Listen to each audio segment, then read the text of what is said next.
रूपा एक गरीब परिवार की बेटी थी। संयोग से उसकी शादी अमीर खानदान में हो जाती है।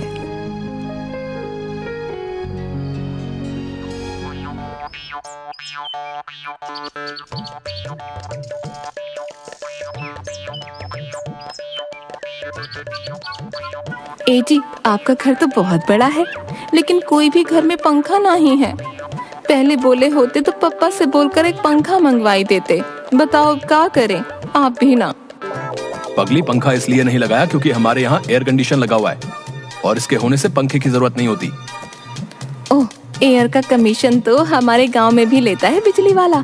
4 पंखा का 400 रुपए कमीशन लेता है, पर हमारे पापा 200 रुपए देकर काम चला लेते हैं। कहो तो पापा से बात करके यहाँ भी सेट करवा दूं। बताओ, बहुत जान पहचान है पापा की। अरे पगली, उसे कमीशन कहते हैं और इसे कंडीशन। तुझे कैसे बताऊं अब? हाँ, कंडीशन लेकर हमारे गांव में सब कमीशन ही जानत है, कंडीशन कोई नहीं जानत। हम सोचत रही कि ससुर जी के 2 पैसा पापा से कह के बचत कर दे अब, और घर में 4 गो पंखा लग जाई। लेकिन यहाँ तो हमारे मजाक बनावल जात। अब से हम कुछ ना बोलब, कौनो फायदा ना बा बोलन का। उड़ावा और मजाक उड़ावा।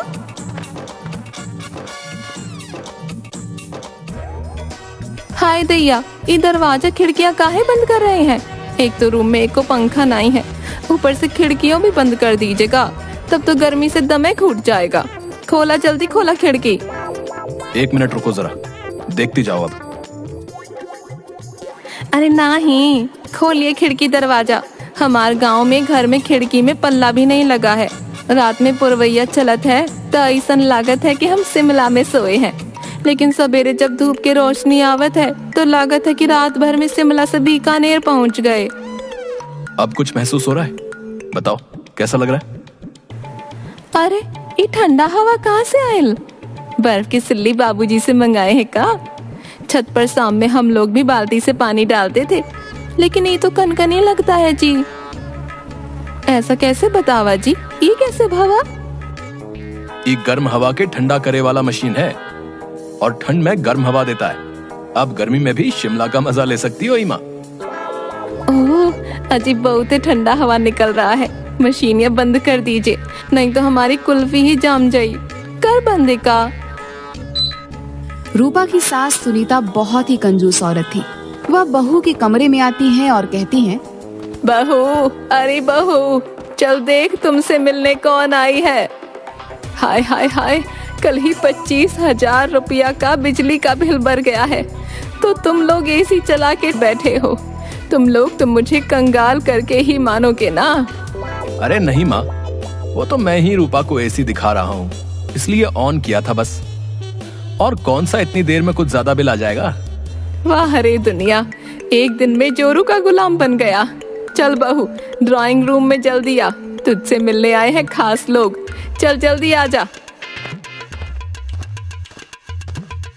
ड्राइंग रूम में रूपा की ननद नैना आई हुई थी, जो शादी में बेटा रवि की परीक्षा के कारण नहीं आ पाई थी।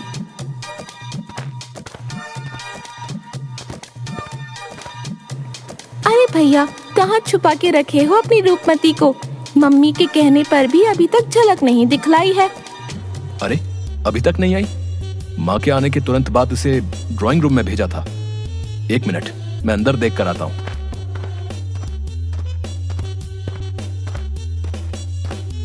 ए जी, इधर आओ ना, एक बात पूछनी है आपसे। अरे, तू यहाँ खड़ी है और नैना ड्राइंग रूम में वेट कर रही है। वही ड्राइंग रूम तो खोज रही हूँ पिछले आधे घंटे से। एक यहीं पर तो ड्राइंग लगी हुई है, पर ससुरी रूम कहाँ है यहाँ?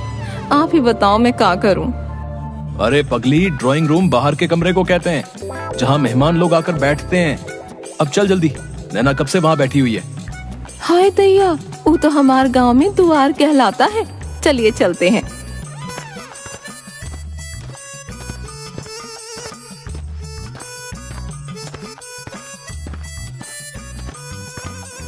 आइए भाभी आइए, मेरा नाम नैना है, मैं आपकी ननद हूँ। मेरा बेटा रवि का एग्जाम था, इसीलिए शादी में ना आ सकी।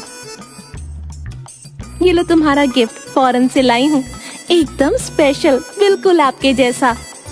फौरन लाने की क्या जरूरत थी, थोड़ा लेट ही लाती। हम कौन भागे जा रही थी, बताओ तो। अरे पगली, फौरन नहीं, फौरन। मुझे इतनी बुद्धि है कि फौरन और फौरन में अंतर कर सकूं। फौरन सब्जी, दाल, तड़का आदि में पड़ता है और फौरन मतलब जल्दी होता है। अरे पगली, फौरन मतलब विदेश से गिफ्ट लाई है। हे भगवान। रूपा की बातों पर सब हंस पड़ते हैं। रूपा को लगता है कि सभी उसका मजाक उड़ा रहे हैं। वो मायूस हो जाती है। मामी भूख लगी है, पास्ता बनाओ ना, और जल्दी बनाना मामी। ठीक है बेटा, मैं अभी किचन से बना कर लाती हूँ।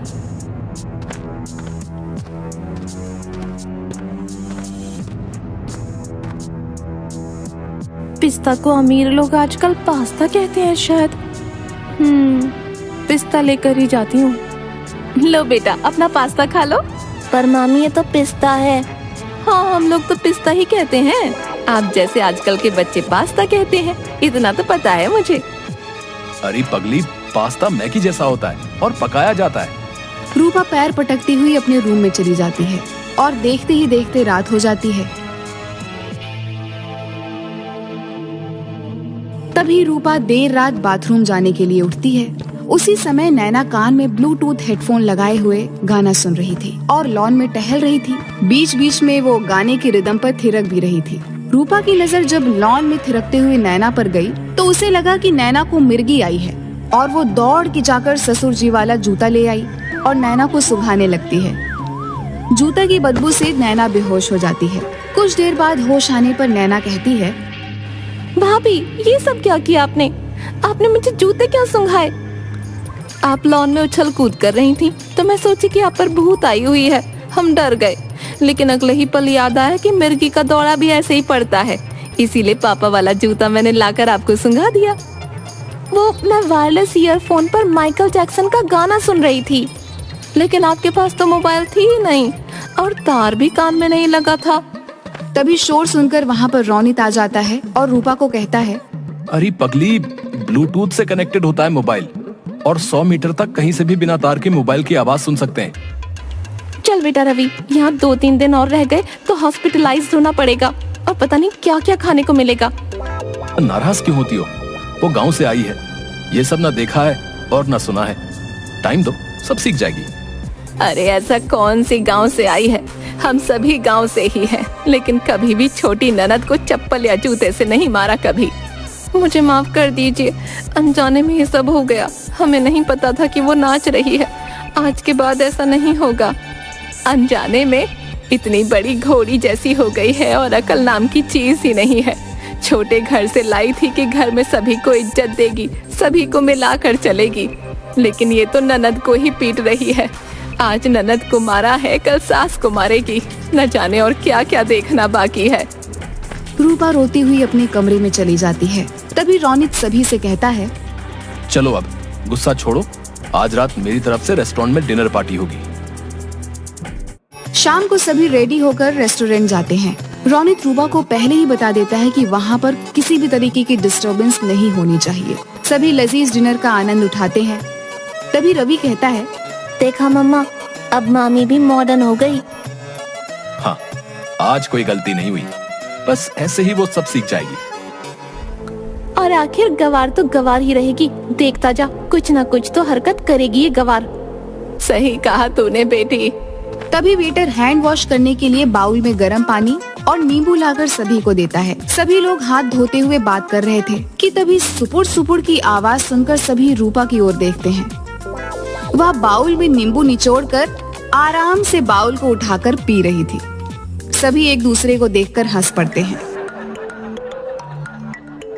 अरे पगली, वो पीने के लिए नहीं, हाथ धोने के लिए था, जैसे हम सब हाथ धो रहे हैं। लेकिन ज्यादा खाने के बाद हमारे गांव में पेट साफ करने के लिए नींबू पानी पीते थे, इसलिए मैं पी गई। देख लिया, आखिर कर दी ना इसने गंवार वाली हरकत। लो और बना लो मॉडर्न इसे। अब बस भी करो माँ, कई बार अनजाने में ऐसी गलतियां हो जाती हैं। आओ सब लोग चलते हैं। सभी लोग डिनर करके घर के लिए जाने लगते हैं कि तभी रेस्टोरेंट की सीढ़ी से अचानक सुनीता का पैर फिसल जाता है। आई माँ, मर गई, मेरा पैर, हाय मुझसे उठा नहीं जा रहा। अरे माँ रुको, आप टेंशन मत लो, मैं आपको अभी हॉस्पिटल लेकर चलता हूँ। मैं माँ को लेकर हॉस्पिटल जा रहा हूँ, आप सब लोग घर पहुंचो। ए जी, आप माँ को अच्छे से पहलवान से दिखाइएगा। अरे रूपा, हॉस्पिटल में पहलवान नहीं होते, डॉक्टर होते हैं। हाय दैया, हमारे गांव में तो जब मोच या हड्डी चढ़वानी हो तो पहलवान के पास जावत है। अरे अभी तुम लोग घर जाओ, मैं माँ को चेक करवा के घर आता हूँ। हॉस्पिटल में डॉक्टर ने सुनीता को चेक किया। पैर में प्लास्टर चढ़ गया। 45 दिनों का बेड रेस्ट करने को डॉक्टर कहता है।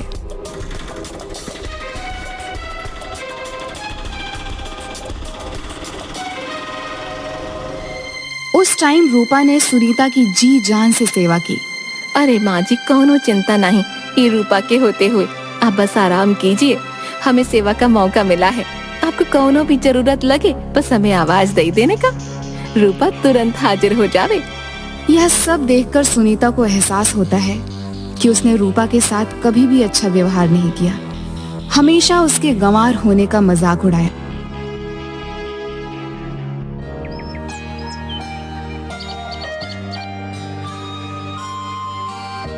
बहू, थोड़ा इधर आना। मैंने तुम्हारे साथ कभी अच्छा बर्ताव नहीं किया, लेकिन तुमने कभी पलट कर जवाब नहीं दिया, बल्कि मेरी सेवा जी जान से की। ये ले घर की चाबी पकड़ और संभाल अपने घर को। ये घर मेरा नहीं, सभी का है, और आप घर की एक मालकिन।